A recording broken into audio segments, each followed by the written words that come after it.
Welcome back to my channel Binapani English academy. আজকে আমি তোমাদেরকে পশ্চিমবঙ্গ মধ্যশিক্ষা পর্ষদের ক্লাস 10 এর কোষে দেখি 2 এর 1 এবং 2 এই দুটো ম্যাথ এই ভিডিওতে আমি আজকে সমাধান করাবো। দেখো, আমরা এই কোষে দেখি 2 এর ম্যাথগুলো হচ্ছে সরল সুদ কষা।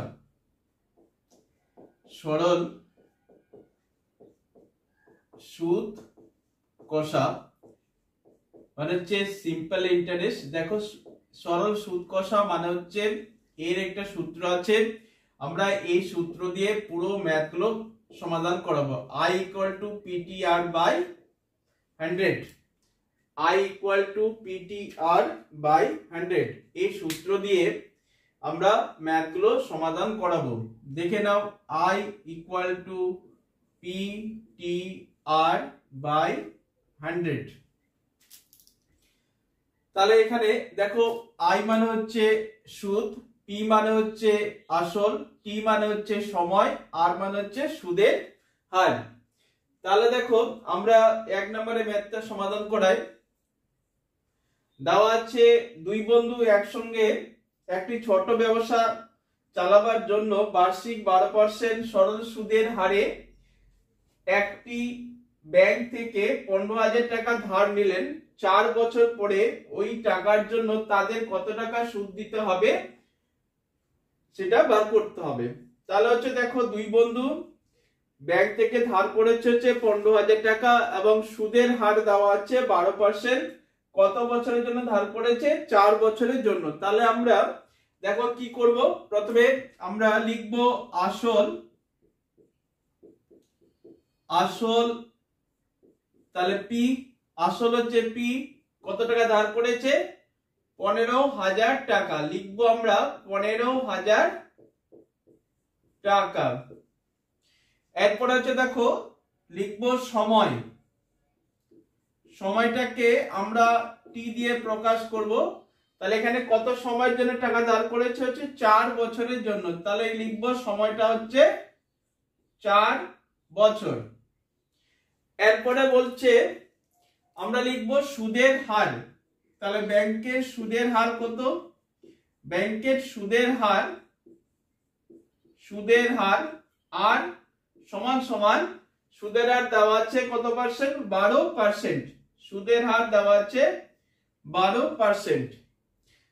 তাহলে আমরা সুদের হার পেলাম, সময় পেলাম, আসল পেলাম। এবার হচ্ছে সুদ। সুদটাকে আমরা যেহেতু বার করব, যেটা বার করব সেটাকে আমরা কোশ্চেন মার্ক দেব। তাহলে দেখো, আসল দেওয়া আছে 15,000 টাকা, সময় হচ্ছে 4 বছর, সুদের হার হচ্ছে 12% এবং সুদ হচ্ছে আমাদের বের করতে হবে। তাহলে দেখো, লিখব আমরা জানি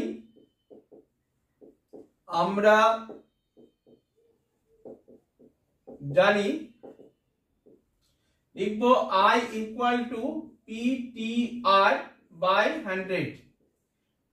তাহলে I এর মান যেহেতু বার করবো, তাহলে I টা থেকে যাবে। P এর মানটা দেখো, P এর মান হচ্ছে 15,000।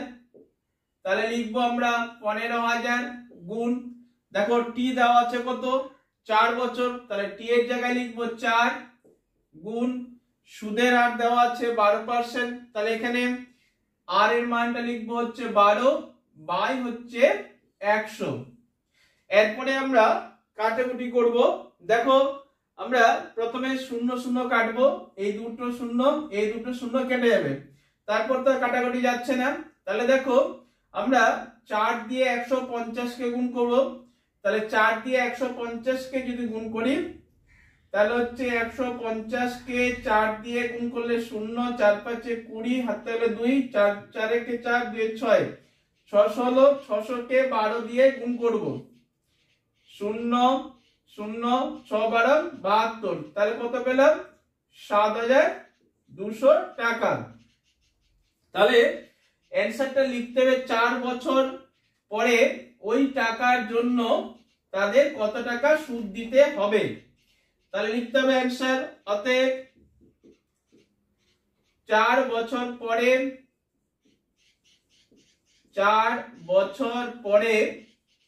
পরে ওই টাকার জন্য, মানে 15,000 টাকার জন্য টাকার জন্য 7,200 টাকা সুদ দিতে হবে, সুদ দিতে হবে।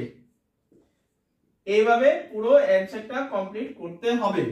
এটা হচ্ছে বীজগাণিতিক নিয়ম, তোমরা ঐকিক নিয়মে করতে পারো, কিন্তু বীজগাণিতিক নিয়মে করলে বেশি সহজ হবে, এই কারণে আমি বীজগাণিতিক নিয়মে সমাধানটা করালাম। দেখে নাও তাহলে 1 নাম্বার। এরপরে আমরা 2 নাম্বারটা করাবো।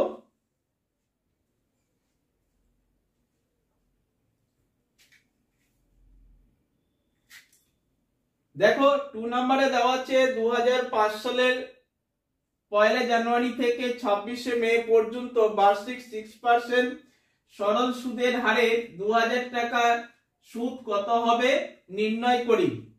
বলছে 2005 সালের 1 জানুয়ারি থেকে 26 মে পর্যন্ত যদি সুদের হার 6% হয় তাহলে 2000 টাকার সুদ কত হবে, আমরা প্রথমে সেটা বার করব। তাহলে দেখো এই ম্যাথটা করার আগে আমাদেরকে জানুয়ারি থেকে মে 26 মে পর্যন্ত কতদিন হচ্ছে সেটা আমরা বার করব। তাহলে কি করে সমাধান করব দেখো।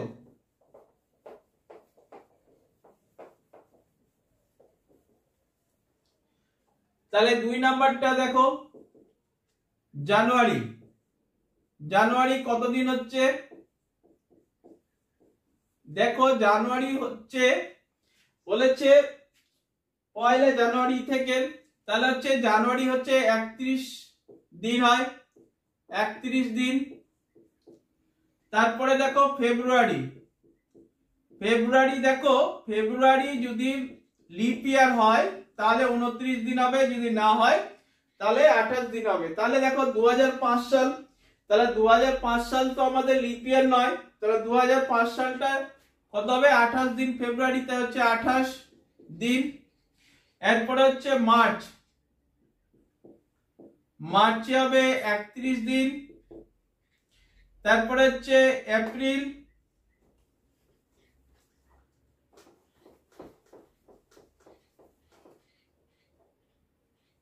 এপ্রিল, এপ্রিল হচ্ছে 30 দিন।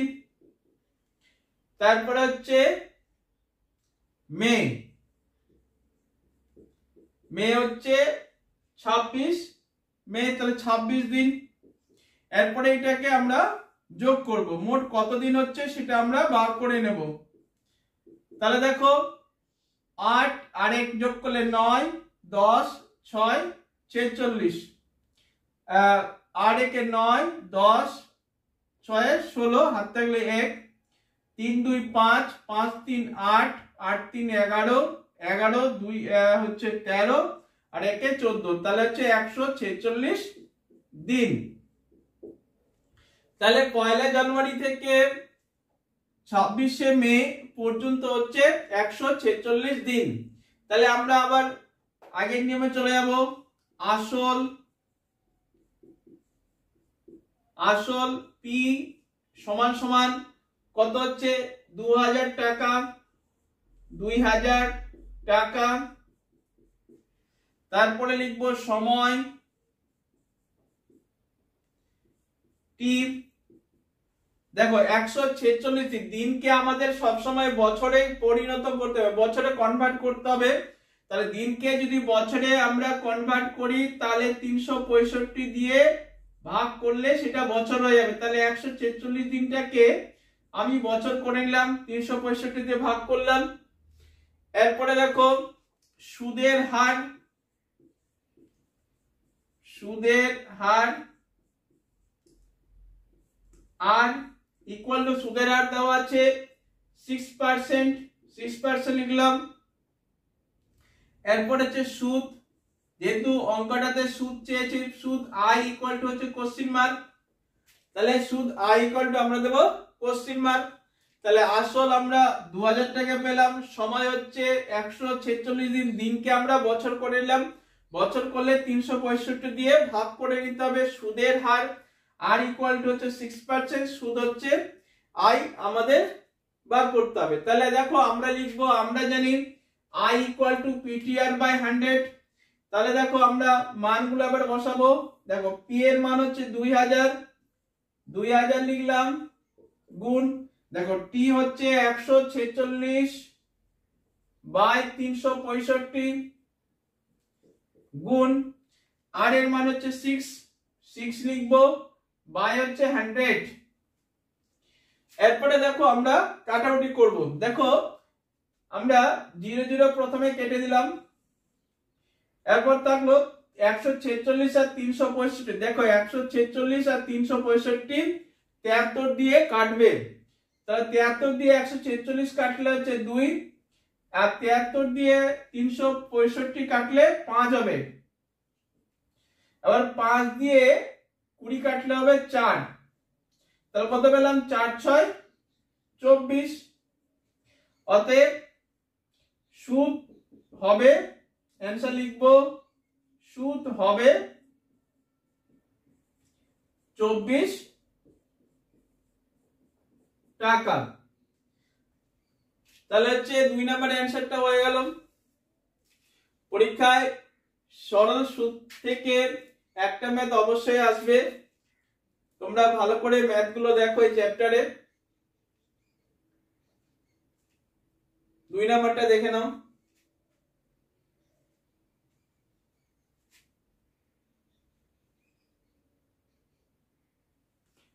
এই ছিল আজকের ম্যাথ। যদি আমার ভিডিও এবং চ্যানেল ভালো লাগে তাহলে তোমরা বেশি বেশি করে লাইক, শেয়ার এবং সাবস্ক্রাইব করবে। এবং ম্যাথে যদি কারো ডাউট বা প্রবলেম মনে হয় তাহলে স্ক্রিনে আমার কন্ট্যাক্ট নাম্বার দেওয়া আছে, ফোন করলে বা হোয়াটসঅ্যাপ করলে আমি সমাধান করে দেব।